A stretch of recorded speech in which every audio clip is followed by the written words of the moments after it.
मध्य प्रदेश में कांग्रेस ने मोहन यादव सरकार पर बड़ा हमला किया है। कांग्रेस का आरोप है कि SC/ST के लिए आवंटित बजट का इस्तेमाल गौ संवर्धन बोर्ड के लिए किया जा रहा है। मध्य प्रदेश सरकार ने इस बार 3,64,000 करोड़ का बजट पेश किया है। बजट में महिला, शिक्षा, स्वास्थ्य और किसानों पर मुख्य फोकस किया गया है। लेकिन बजट में ST/SC विभाग के पैसों को लेकर कांग्रेस ने बीजेपी सरकार पर गंभीर आरोप लगाया है। मध्य प्रदेश में जमकर आदिवासी पॉलिटिक्स देखने को मिल रही है, जहां एक तरफ अनुसूचित जाति और जनजाति को मिलने वाले बजट में कटौती कर गौ संवर्धन बोर्ड को उसका बजट दे दिया गया है। कांग्रेस का आरोप है कि पशुपालन विभाग की तरफ से 252 करोड़ रुपए गौ संवर्धन बोर्ड के लिए आवंटित किए गए थे। इसमें से 95 करोड़ रुपए अनुसूचित जाति और जनजाति को आवंटित होना था, मगर वो गौ संवर्धन बोर्ड को दिया गया। इसके अलावा संस्कृति विभाग के 5 स्मारकों और मंदिरों के निर्माण के लिए भी ST/SC फंड से 58 करोड़ रुपए दिए गए। देखिए, भारतीय जनता पार्टी के दृष्टिकोण में और रोड मैप में अनुसूचित जाति और जनजाति के लोगों को कम प्राथमिकता है। हमारे नेता राहुल गांधी जी ने संविधान की पुस्तक उठाई है, तब से बीजेपी को ये लगने लगा है कि वर्ग हमसे कट गया है। हालांकि बीजेपी कांग्रेस के आरोपों को बेबुनियाद बता रही है। बीजेपी का कहना है कि कांग्रेस को बजट समझ में नहीं आता, इसलिए इस तरह के बेबुनियाद आरोप लगा रही है। समझने की ही समझ नहीं है, केवल कुछ लोग फीड कर दें और आप बयान देने लगो। जिस बजट की सब जगह तारीफ हो रही है, उस पर आप उंगली उठा रहे हैं। भारतीय जनता पार्टी की सरकार कटिबद्ध है। और बिहार के मुख्यमंत्री नीतीश कुमार की टिप्पणी के बाद RJD विधायक रेखा देवी ने कहा कि ये टिप्पणी सिर्फ मुझ पर नहीं बल्कि पूरे महिला समाज पर है। रिपोर्ट देखिए। अरे महिला हो, कुछ जानती नहीं हो, महिला को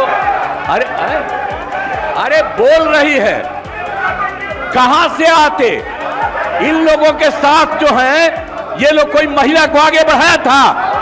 अरे हम 5 के बाद न महिला को बढ़ाए हैं, बोल रही हो। बिहार के CM नीतीश कुमार की ये टिप्पणी RJD विधायक रेखा देवी पर थी, जिसके बाद बिहार विधानसभा के अंदर और बाहर हंगामा मच गया। रेखा देवी ने कहा कि वो CM के बयान से खुद हैरान है। और मुख्यमंत्री अचानक भड़क गए, बोलते बोलते महिलाओं पर दम पूरा भड़कने लगे कि महिला कुछ जानती है, आ गई है। सिर्फ रेखा देवी पर नहीं, महिलाओं की बात है। नीतीश कुमार सदन में जातीय जनगणना को लेकर अपनी बात रख रहे थे, तभी विपक्ष ने हंगामा शुरू कर दिया। हालांकि JDU सफाई दे रही है कि मुख्यमंत्री ने किसी महिला का अपमान नहीं किया है। नहीं, मतलब कहाँ ऐसा कुछ बोले हैं? वैसा कुछ तो गलत बात बोले नहीं हमारे नेता। तो वो बोले आप महिला हैं, तो महिला को पुरुष कैसे बोला जाएगा? महिला को महिला ही बोला जाएगा। और बिहार विधानसभा का मानसून सत्र चल रहा है, लेकिन नेता प्रतिपक्ष तेजस्वी यादव सदन में नहीं दिख रहे हैं, जिसे लेकर बीजेपी के विधायक सवाल कर रहे हैं। देखिए, नेता प्रतिपक्ष लगातार लापता रहते हैं। ये लोग प्रवासी पक्षी की तरह पॉलिटिक्स करते हैं। जब चुनाव आता है तो माहौल को खराब करने के लिए अफवाह फैलाते हैं, जनता को आपस में लड़ाने का काम करते हैं। और जब जनता का काम का समय आता है, जो विधानसभा से जनता का काम होता है, वहाँ लापता रहते हैं। उनको कमर में, आप जान ही रहे हैं कि चुनाव के वक्त में जो दर्द हो गया था, उसकी इलाज कराने के लिए गए हैं। आएंगे वो, हम लोग उनका फर्ज अदा कर रहे हैं और सभी विधायक महागठबंधन के वो तेजस्वी यादव के रूप में काम कर रहे हैं। खबर कर्नाटक से, जहां पर कर्नाटक विधानसभा में बीजेपी विधायकों ने अपना विरोध जताने के लिए नया तरीका आजमाया है।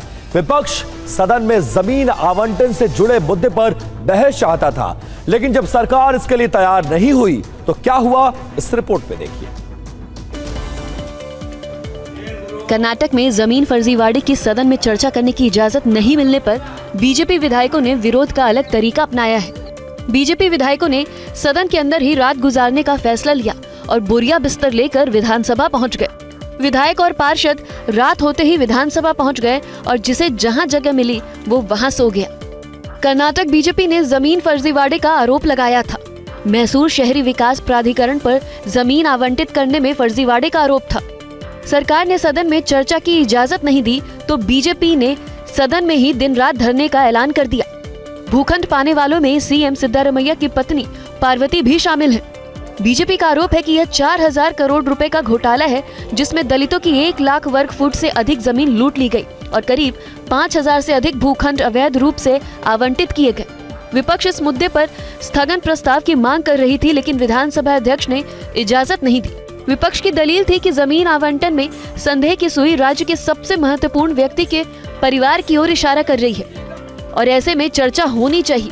हालांकि सरकार ने इस मामले की जांच के लिए आयोग गठित कर दिया है, लेकिन बीजेपी ने आरोप लगाया कि बहस से बचने के लिए सरकार आयोग के बहाने मामले को रफा दफा करने की साजिश कर रही है। विपक्ष के हंगामे के बीच कर्नाटक विधानसभा आज स्थगित कर दी गई और विधानमंडल का सत्र शुक्रवार को समाप्त हो जाएगा।